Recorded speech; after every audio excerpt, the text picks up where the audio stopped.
to the First Order, and we'll remember this as the last day! Adolf Hitler's family didn't just fade away. They disappeared into a secret world of silence and shame. Some changed their names to hide their past. I have just left Germany, and Adolf Hitler, who is my uncle, I personally have no time for. While others vowed to end the bloodline forever. From the nephew who fought against Hitler's regime to another who spent decades tortured in Soviet prisons, their fate was darker than anyone could imagine. What secrets did they carry? How far would they go to escape their infamous legacy? Join us as we uncover the hidden truth behind Hitler's family after the war. Germany under Hitler. Who were the people who voted for him in 1933? Who trusted him? Who despised him? Growing with Adolf. In the final days of the Second World War, as Berlin lay in ruins, Adolf Hitler took his own life in a bunker beneath the city. It keeps the whole structure very, very solid and secure. The empire he had promised would last 1,000 years vanished in less than 2 decades. Yet, though Hitler was gone, the family name lived on for a while until it quietly faded away on June 1, 1960, in a small farmhouse in Bavaria. Ironically, Adolf, who was obsessed with the idea of pure bloodlines and racial purity, left no children to carry on his legacy. According to historian Anton Joachim Staller, his only full sibling, Paula Hitler, was the last person to bear the family name. Until her death, she remained unmarried and without children, marking the quiet end of the Hitler bloodline. Paula and Adolf grew up in a strict and often harsh household. Their father, Alois, was known for his temper and frequently got violent with them, and when he passed away, their mother, Clara, became their sole provider.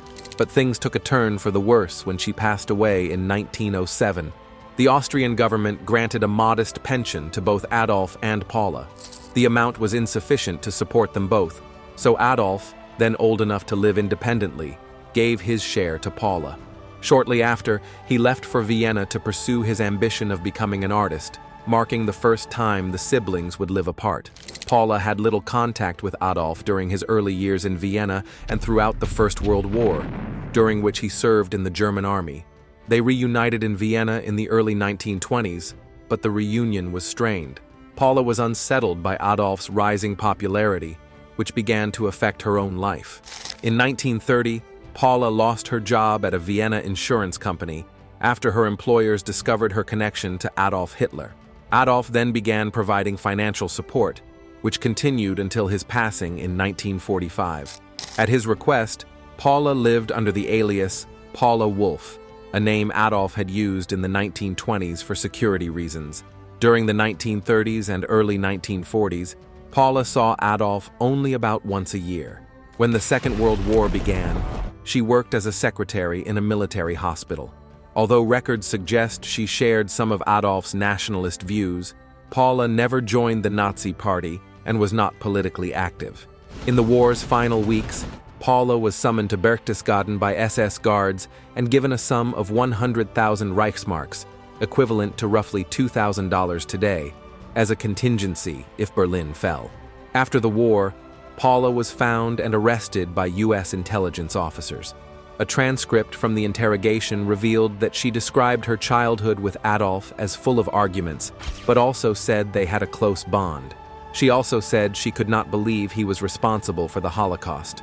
After the interrogation, the U.S. officers concluded that she had no involvement with the atrocities that were committed during the war. Under a new legal theory that death camp workers can be held accountable for the Holocaust. And she returned to Vienna, where she lived off her savings for a short time, then found work in a handicrafts shop. In 1952, she moved to Berchtesgaden, living quietly under the name Paula Wolf in a small 2-room apartment. Even though she avoided public attention, Paula was looked after by some former SS members and people who had once been close to her brother. In February 1959, Paula agreed to participate in her only filmed interview. The interviewer was Peter Morley, a producer working for British TV channel Associated Rediffusion. The interview became part of a documentary titled Tyranny: The Years of Adolf Hitler. He once climbed up a ladder to the top rung. Mother heard that he was up there on the ladder and was frightened to death. The following year, Paula passed away after suffering from heart problems. She was buried under the name Paula Hitler at Bergfriedhof Cemetery in Schönau, near Berchtesgaden. A former SS member paid for her grave. However, in 2005, reports surfaced that her wooden grave marker and remains had been removed and replaced with a new burial. In August 2023, a photo taken by researcher Colin Troman revealed that Paula's grave still bears the name Reif. On the grave marker, a small padlock is clearly visible. According to reports, Paula's name is hidden behind the lock, still part of the plot, but no longer visible to the public. Paula might have been naive and oblivious of her brother's wrongdoings, but the same cannot be said about their half-sister Angela. Undying loyalty. Besides Adolf's wife, the only woman who would defend him until the end of her life was his half-sister, Angela Hitler. In 1885, 2 years after her mother's passing, their father, Alois Hitler, married Adolf's mother. According to Paula's early accounts, Adolf took after their father's aggressive nature, yet despite it all, Angela remained fond of him. After becoming the leader of the Nazi Party, Adolf reconnected with Angela. Even when he was imprisoned in 1924, she visited him regularly, and soon after his release, she and her daughter Geli moved in with him to work as his housekeepers. However, 2 years later, Adolf told Angela to move into his mountain retreat in Berchtesgaden and leave her daughter with him at his luxury apartment in Munich, and Angela did so without protest. Geli would later be found lifeless in Adolf's apartment, and Adolf was the primary suspect. Still, Angela openly came out to defend her brother.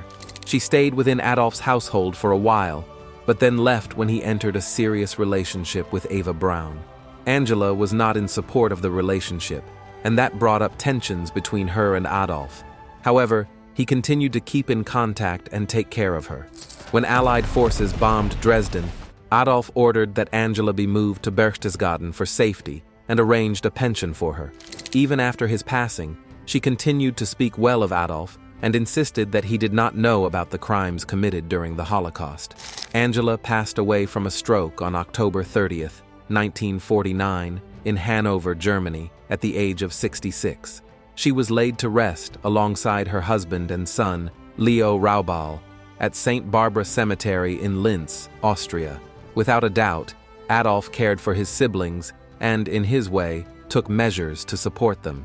Yet, if family held such importance to him, why was he never able to create one of his own? Final moments within a bunker. Eva Braun first met Adolf in October 1929 at the Munich photography studio of Heinrich Hoffmann, where she worked as a young assistant. At the time, Eva was just 17 years old, while Adolf was 40, more than 20 years her senior. In the early years of their relationship, Adolf remained emotionally distant. Eva often felt lonely, ignored, and left out of his political life. Eventually, she became depressed and tried taking her own life twice, and this alarmed Adolf. After both incidents, Adolf paying more attention to her well-being. However, the couple was still seldom seen together in public. The only known public event where they were photographed together was at the 1936 Winter Olympics in Garmisch-Partenkirchen, and she was seated beside Adolf's secretary. Despite all these, Eva remained passionate, and she would again prove her undying love for Adolf in the last days of the war. In early April 1945, Eva made a long journey from Munich to Berlin to join Adolf Hitler at the Führerbunker. Even though Soviet troops were quickly surrounding Berlin, she refused to leave, telling Adolf that she wanted to stay with him until the end. Shortly after midnight on April 29th, Adolf and Eva Braun finally got married in a small civil ceremony inside the bunker, and the next day, they took their own lives. Eva bit into a cyanide capsule, while Hitler shot himself in the right temple with his pistol. The Nazi leader's suicide in Berlin in 1945. Members of Hitler's closest inner circle discovered the bodies soon after. Following their orders, the bodies were hastily burned and buried in a garden behind the Reich Chancellery. Eva Braun was just 33 years old at the time of her passing. On May 2nd, When Soviet troops took control of the area, they discovered the burned remains of the two bodies buried inside wooden ammunition boxes. The bodies were then sent to Russian headquarters in Plötzensee, where autopsies were conducted to confirm their identities. After the war, Soviet counterintelligence unit SMERSH took control of the remains of Adolf Hitler, Eva Braun, and members of Hitler's inner circle. Their bodies were moved multiple times, first buried near the SMERSH hospital in Buch, then transferred to a forest near Rathenau, and finally brought to SMERSH headquarters on Westenstrasse in Magdeburg.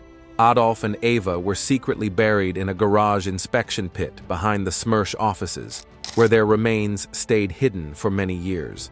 On April 4, 1970, long after the war had ended, the KGB ordered a final exhumation. A team led by Vladimir Gumenyuk, Major Sergei Shirikov, and Colonel Kowalenko recovered 5 wooden boxes containing the remains. These were taken to a military base near Schönebeck, about 11 kilometers from Magdeburg, where the bodies were burned again using fuel. The ashes were scattered into the river Ehle beneath a small bridge known as Schweinebrücke, or Pig Bridge, just west of the town of Biederitz. Though he and Eva Braun never had children of their own, Adolf Hitler took it upon himself to care for his sister's daughter, a relationship that, in the end, ended in heartbreak and tragedy. Scandals in Munich. Most of Adolf Hitler's family were fortunate not to be too close to him. One exception was Gaily Raubal, the daughter of his half-sister Angela. Gaily's life became deeply connected to Hitler in a way that would end in tragedy. After moving in with her mom into Adolf's, over time, Gaily became part of his inner circle as he gained power in Germany. Around that time, she had just begun studying medicine at Ludwig Maximilian University in Munich. Still, she did not finish her course because of how possessive and controlling her uncle had become. Adolf's control over Gaily became very clear when he found out she was seeing his driver, Emil Maurice, who was also an early member of the Nazi Party. Adolf stopped her from spending time with her friends and did not allow her to go out without his permission. He always made sure that either he or a trusted person was with her during outings, whether for shopping or going to the opera. Gaily tried several times to escape his strict control. At 23 years old, Gaily allegedly became determined to travel to Vienna and become engaged, but Adolf refused to let her leave. Days later, she was found lifeless in Adolf's apartment with a gunshot wound to her lung. The weapon used was Hitler's own Walther pistol. Many people immediately suspected Hitler, especially since reports said he had argued with her the day before he left for Nuremberg. There were also reports that Gaily had a broken nose, which suggested a fight might have taken place. However, there was no clear proof that the injury happened right before her death. Police ruled her death as not a murder, but many of Hitler's enemies used the event to attack him politically. Rumors spread about the true nature of Hitler and Gaily's relationship. One political opponent, Otto Strasser, claimed it was not just close, but also abusive. Some historians believe there was a strong dependence from Hitler toward Gaily, which some see as signs of grooming. Despite all the questions, Hitler was never charged. However, he was deeply affected by her death and became very depressed. He kept her room exactly as it was, marking her birthday and the day she passed away with flowers, suggesting their connection was strong. At first, Angela believed her daughter's death was an accident and supported her brother. But later, she suspected that Heinrich Himmler, an influential Nazi leader, had pressured Gaily to take her own life. Gaily's body was temporarily placed in a vault at the Central Cemetery in Vienna, and Angela did not respond to letters from the cemetery asking what should be done with the burial. For a time, her final resting place remained uncertain. In his 1940 memoir, Otto Strasser, a former member of the Nazi Party, recalled receiving a message from a Catholic priest who had helped ensure that Gaily could be buried in holy ground, something usually not allowed for those who take their own lives. However, following the German army's entry into Austria in 1938, Gaily's remains were quietly moved by the management of the Central Cemetery. She was reburied in Plot 23E, Row 2, Grave 73. A gravestone was placed there briefly, but it was soon destroyed. Over time, the area was flattened and lost its markings, becoming unrecognizable without a detailed map.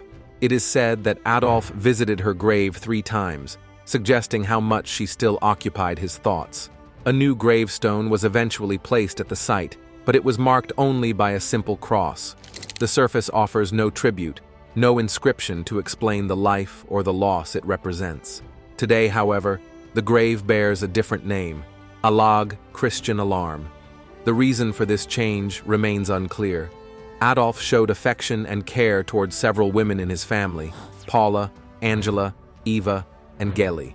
But not all of his relatives received the same warmth. His half-brother, for instance, was kept at a distance, as Adolf wanted little or nothing to do with him. The troubled half-brother. At age 14, due to constant arguments with his father and growing tension with his stepmother, Clara, Alois Jr., Adolf's half-brother, left home in 1896 and traveled to Dublin, Ireland. There, he worked as a waiter apprentice. However, his early years were marked by legal troubles, and from 1919 to 1902, he spent a year and a month behind bars for theft. Years later, he eloped and settled in Liverpool, England, with an Irish woman, Bridget Dowling, against her parents' wishes. Alois tried and failed to run several small businesses in Liverpool, including a restaurant and a boarding house. Alois accrued so much debt that he had to flee to Germany in 1914 to make a living selling razor blades. Unfortunately for him, the outbreak of World War I meant returning to Liverpool had become impossible. Now stuck in Germany, Alois joined the German army and was mistakenly reported as being taken out of action. But he was still alive, and years later, Alois got back in contact with Bridget and urged her to send their son to visit Germany. Alois, who had no tact for politics, also joined the Nazi Party briefly in 1926, but in Adolf's eyes, Alois was described as irresponsible and unfit for public life. So in 1934, Alois decided to stick to what he knew how to do best and opened a restaurant in Berlin that became popular with Nazi stormtroopers. He managed to keep the business running throughout the war. Although the British arrested him at the war's end, he was released after it was confirmed he had no involvement in his brother's government.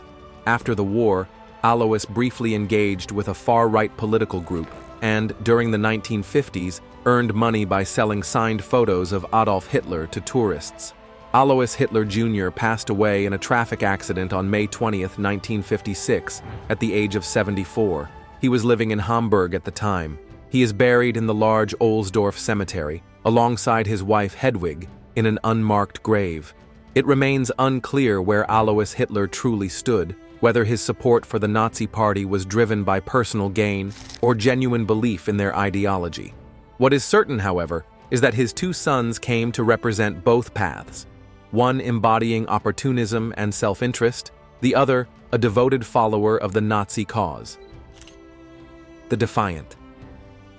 Despite his parents, Alois Jr. and Bridget, being separated and living in different countries, William visited Germany in 1929 and met his father's new family at his request.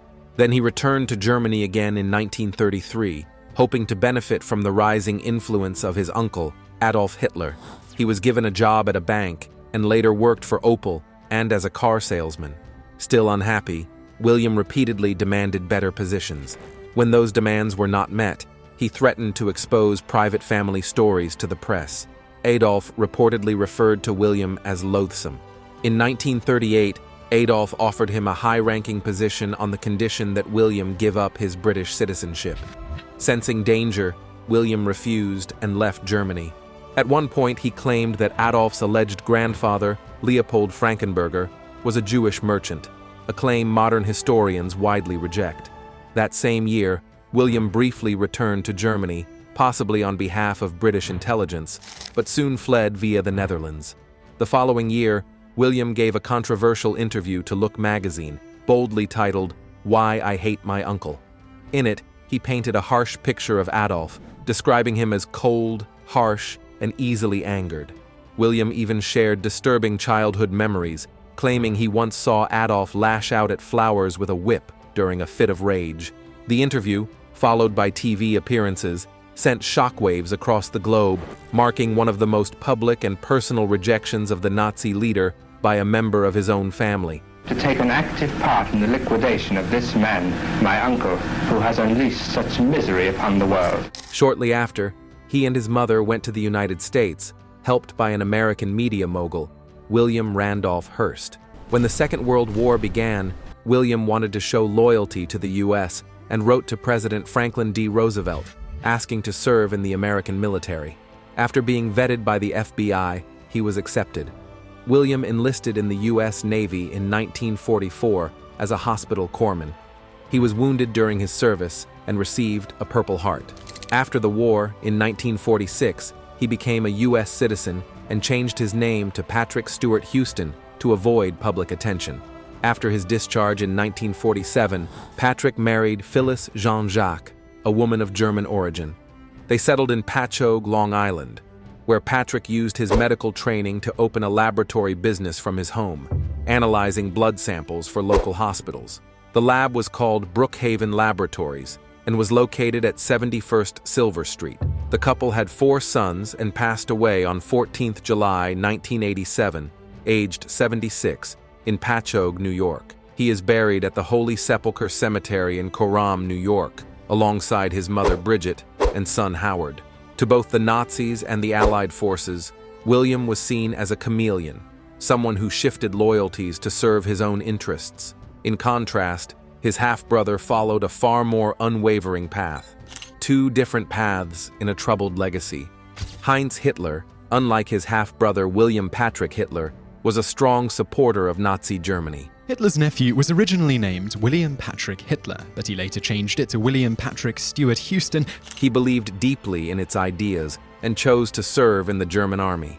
In 1941, Heinz worked as a signals officer with the 23rd Potsdam Artillery Regiment on the Eastern Front.